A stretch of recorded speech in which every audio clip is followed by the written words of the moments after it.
I wanted to take a little bit of time to go over some of the terminology in Chapter 18 and specifically talk a little about rule-governed behavior and then talk about the concept of modeling. An important distinction that the book went over is the difference between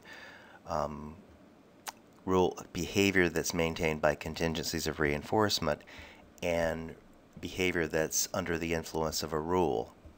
We also use the term of a verbally controlled behavior because a rule is basically a verbal statement. So let's talk about what a rule is. A rule is really a description of a reinforcement contingency. It's a statement of the situation or conditions under which the behavior is performed, and then it usually describes the consequences of the behavior.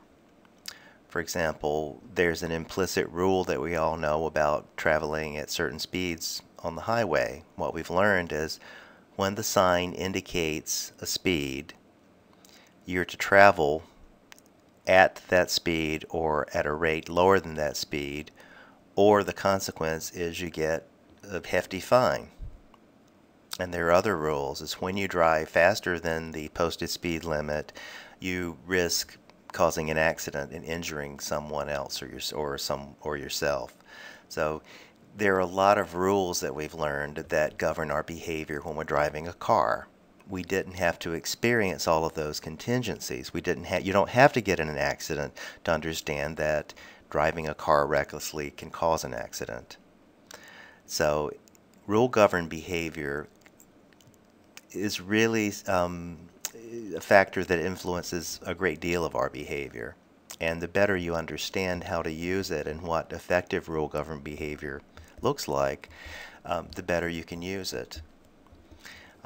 Partial rule is something that doesn't identify all the aspects of the contingency, like maybe it would state the behavior and the consequence, but it doesn't specify the conditions or the antecedents or the SDs. They're really not as effective, research has shown, in influencing behavior. Also, just giving a command or requiring someone to do something is not a full rule either. It's just stating what someone does. Sometimes with a threat, there's an implication of some kind of negative consequence, but again, doesn't have all the criteria of a verbally controlled behavior as well. By distinction, contingency-shaped behavior is when our behavior is actually shaped by the environment, by reinforcers and punishers. And we learn that when certain stimuli or antecedents are present, certain behaviors get reinforced. When other stimuli are present, those behaviors don't get reinforced, or they may be punished. So our behavior is influenced more by the immediate consequences, and depending on how those behaviors are reinforced, some behaviors are strengthened, some undergo extinction, and some are punished. Rule-governed behavior, by contrast, is a verbal statement that describes a contingency, and it's heavily influenced by our learning histories. So what we're able to do is we're able to use the learning history of someone to affect their behavior in ways that would be more difficult if we had to only use contingencies or reinforcement to change behavior. So it's a shortcut approach. It's really helpful in a number of different situations. When you want behavior to change really quickly, and if the person is under verbal control, it's another way of stating rule-governed behavior, you can take advantage of that person's learning history to cause changes in behavior more quickly. For example, if I know that a student has a learning history of certain classroom expectations and I'm working with that kid in a different setting, if I review those expectations and state positive consequences for following them, I can see a change in that student's behavior much more quickly than if I just try to teach them or use reinforcement in that setting. Basically what I'm doing is I'm taking advantage of the fact that this person's already learned to behave a certain way when certain stimulus conditions are present. It's also really helpful if the consequences of a behavior are delayed, because for rule-governed behavior to affect behavior, the person doesn't have to immediately experience consequences. So, for example, I used this a lot when I was working with kids with emotional and behavioral disorders, and I was working on reintegrating them into general education settings. What I wanted to do by the time my kids were going to spend a lot of time in a general ed setting, I wanted a lot of their behavior to be under verbal control or rule-governed control. Gets to this next issue, when natural reinforcers are highly intermittent. I knew that I maintained a very high rate of praise compared to punishing statements or redirection in my classroom, but that wasn't always the case where my students were going. So I wanted to be sure that their behavior could be maintained when the reinforcers were really intermittent or even very delayed. Delayed to the point that if I had them on a check-in, check-out kind of system, and I reviewed things at the end of the school day, that could be a reinforcer that would maintain their behavior throughout the day. In order for a kid to be successful in that kind of intervention, a lot of their behavior has to be under verbal control or rule-governed control. And sometimes when folks try to implement those strategies with kids and they haven't established rule-governed control, they wonder why it's not successful. You have to go through the steps to get there in order for a student to be successful with those kinds of interventions. Another situation is when the behavior will lead to immediate and severe punishment. In other words, there's certain behaviors that you know would result in a student being suspended or expelled from school, or even worse, to be in trouble with the law. Certain behaviors are illegal. I've had to do this with some kids on the autism spectrum that engaged in some behavior that was very inappropriate. This was one young man, and if he was attracted to someone, he would go up to the person and pretty much just say that very directly. And he did not understand why that was not acceptable, because that was just how he felt. And the only way to change that behavior is I had to make it very clear to him, this behavior is not acceptable. When you walk up to a person you don't know and you make a sexually suggestive statement, that will result in criminal charges being pressed against you, and you could go to jail.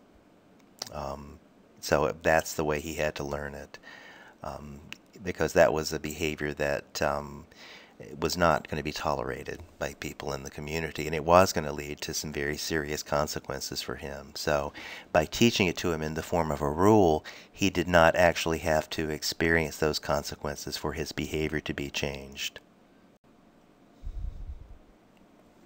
There are a number of reasons why rules do control our behavior.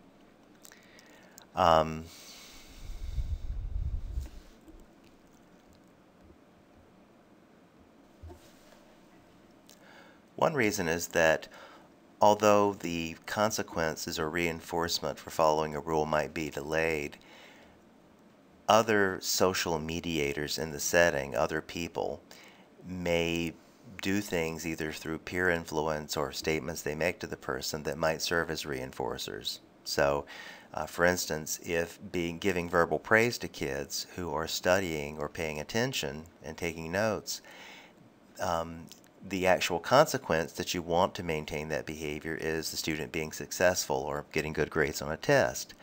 But those other kinds of reinforcers can also maintain the behavior. Another thing is that we know that by teaching an individual, we'll talk about self-monitoring next week, but one of the things we do is we talk about self-reinforcement, making positive statements to yourself.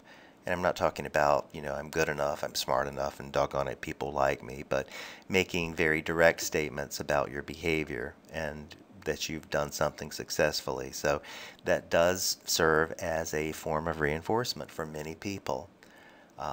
I do that to myself sometimes. We should all do that. It makes you feel good. But that also maintains someone's behavior, and that's another factor that affects the extent to which rule-governed behavior influences us. And finally, we have a history, a learning history of following rules and being reinforced for doing so. I think this is probably the biggest reason.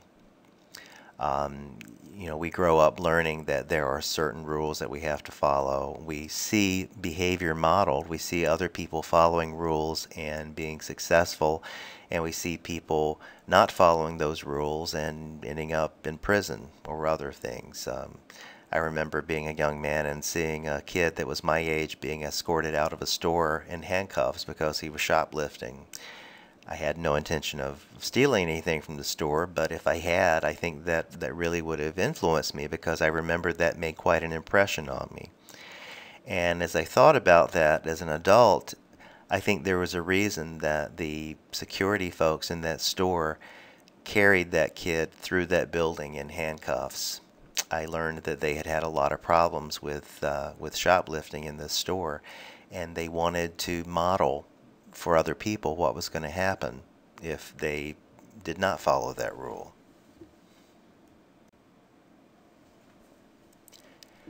What's the difference between rules that are effective in influencing behavior and rules that are not effective? We know from research, and a lot of the research that rules are based on was done by Bandura and Walters, or Bandura later on. Rules are more effective or more likely to influence behavior if they describe the behavior in very specific terms. That's one of the reasons we talk about giving kids very specific praise statements. We're actually stating a rule in a way. So you state what the behavior is. The more specific, the better. You also want to describe the situations under which the behavior should occur. In other words, what are the stimuli? What are the antecedents? What should be present? Rules are more effective if they describe the consequences that may occur for following the rules and for not following the rules. You usually want to stress the positive consequences first for following rules. And the consequences need to be significant to the person. If the consequence is inconsequential, the person is much less likely to pay attention to it. Sometimes rules can be, the effectiveness of rules can be enhanced if we describe deadlines or timelines by which a behavior needs to be done.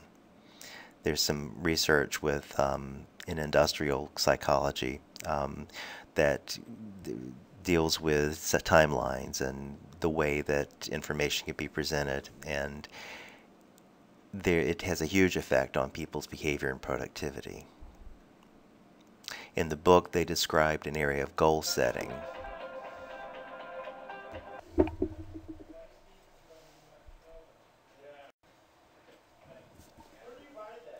There's a number of guidelines for using rules effectively. First of all, the wording of the rule should certainly be understandable to the listener. So take into consideration the functioning level or the vocabulary of the individual whose behavior you want to influence with the rule. And it should be effective, meaning that you should follow all the guidelines for effective use of rules. If it's complex, it involves multiple steps, it's more effective to break it down into smaller steps. I also find that for kids on the autism spectrum, using visuals to go along with the rule is extremely helpful. You want to present them in a pleasant manner rather than a threatening kind of manner, because you are going to get some just initial resistance if you present it more as a threat. That's why I also like to focus on positive consequences.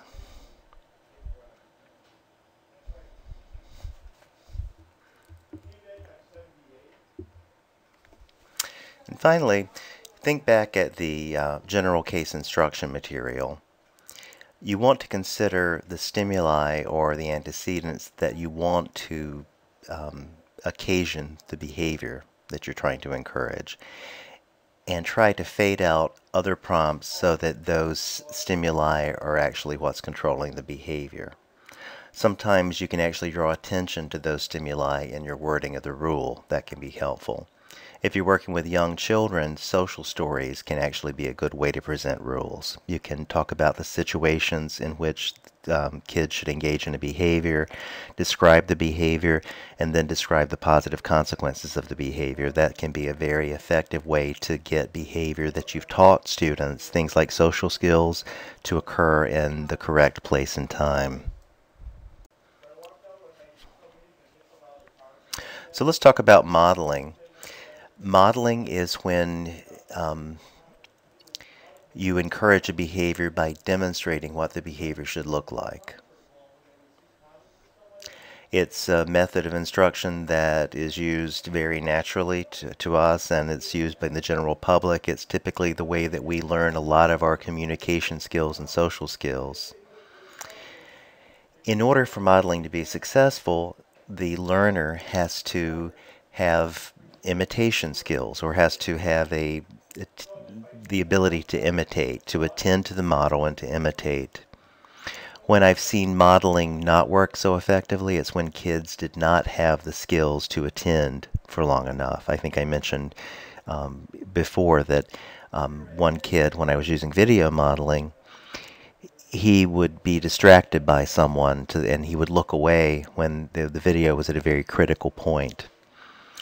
When you're actually modeling something live, you can watch the learner, and if he or she is not attending, you can repeat something, or you can give a cue to have the student attend to something that's really important.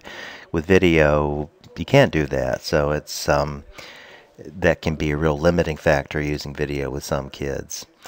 There have been some researchers that have taught generalized imitation skills to kids that didn't have them. So like other skills, imitation can be taught. It's done by presenting something really simple that the student can attend to, and then reinforcing the student for imitating. And it's been shown that you can actually build those skills and build the complexity of behaviors that someone can attend to and implement. There are a number of things that affect how well modeling works. One factor is the extent to which the person's been reinforced in the past for imitating other people. There have been situations where kids have not imitated, and sometimes it's been found that their learning histories involve punishment of imitation.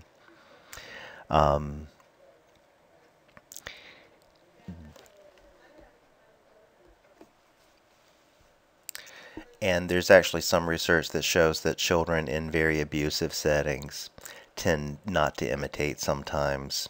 And it's presumed that it's because some behavior has been punished. Unfortunately, what happens in many instances is people who witness abuse go on to be abusive themselves sometimes. And to a large extent, that is due to that kind of behavior being modeled. I think I may have shared with you a young child that I worked with. He was 5 years old, a very cute little guy, but he was very aggressive when he was with his peers. He would go up to kids who were playing, and he would pick up a toy and hit a kid really hard with it. Then he would take the toy and play with it, and he would just be as happy as he could be.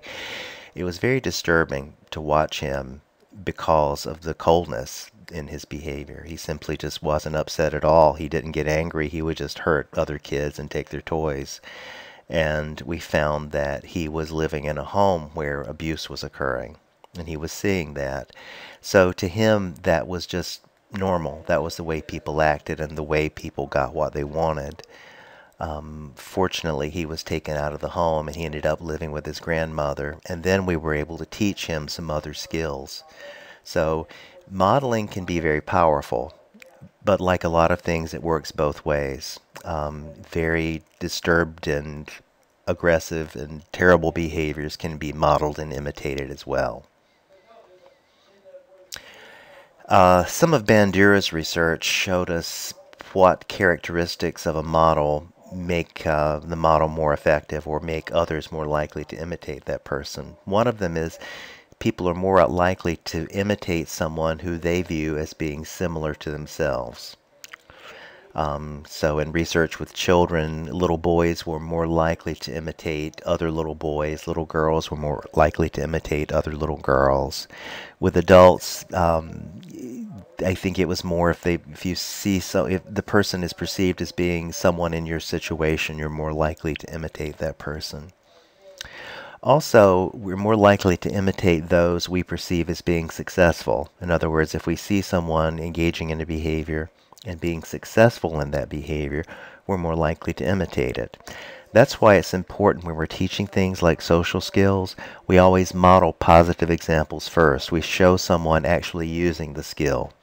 Negative examples can be useful for teaching someone to draw a line between when to use something and when not, or discriminate when someone has or hasn't done something, but save those for later. First, present positive examples.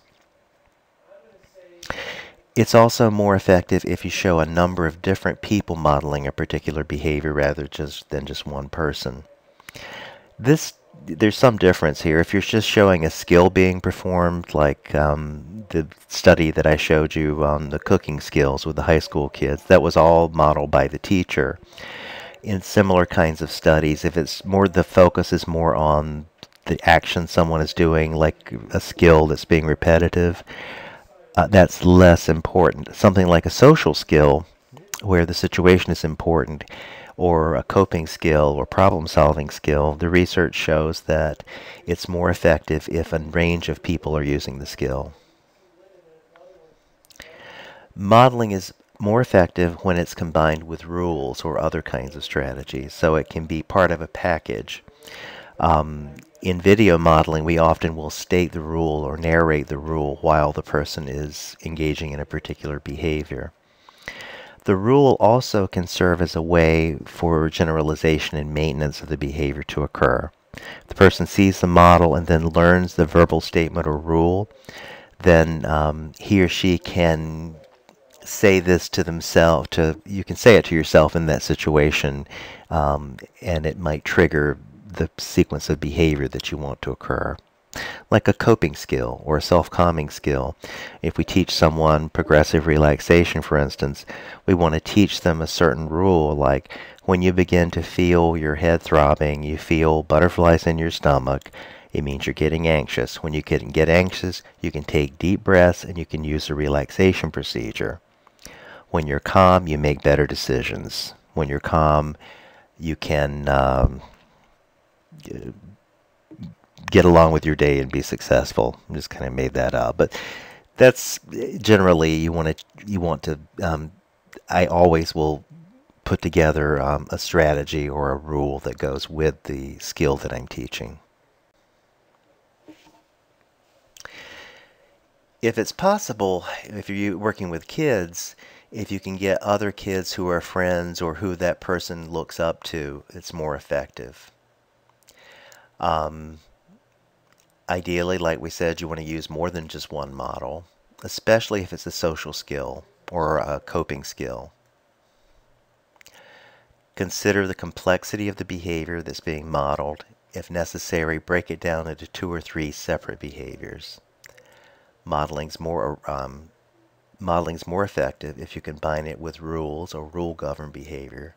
This helps because it takes advantage of prior learning, and it also is teaching someone a strategy for some generalization. Have the person watch the model perform the behavior and have the model being reinforced for engaging in the behavior. Show the person being successful. If you can, use natural reinforcers. Sometimes you have to set up the behavior to be reinforced artificially in the beginning because the initial reinforcement may not be enough to strengthen the behavior. This is usually the case with social skills and sometimes with communication skills. Like we said before, if it's too complex, break it down, make it easier. Sometimes you have to incorporate shaping with modeling.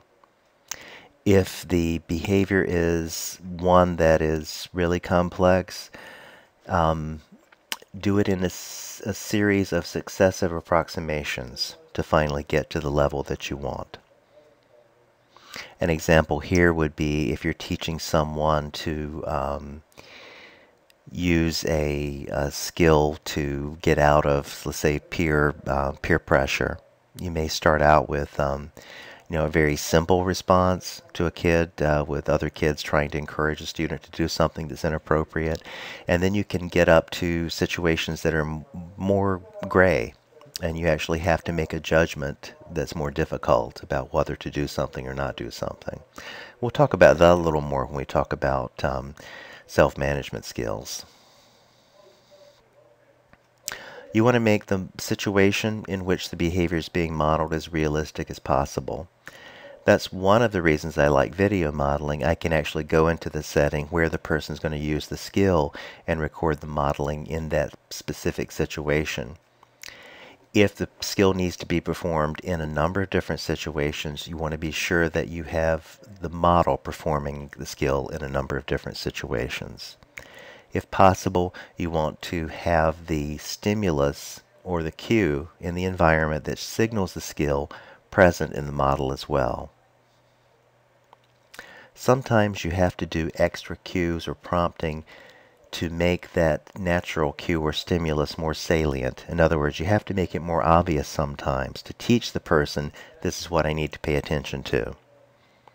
So if you do have to put in extra prompts or cues, fade those slowly over time. Fading in itself is sort of an art form, and it requires knowing something about your student. Sometimes with some students you can fade more quickly. Some students require more gradual fading in order to be successful. The important thing is to monitor your student's success, and if you fade out a prompt and your student stops being successful, put the prompt back and then remove it more slowly. That's a cue to you that you changed something too quickly.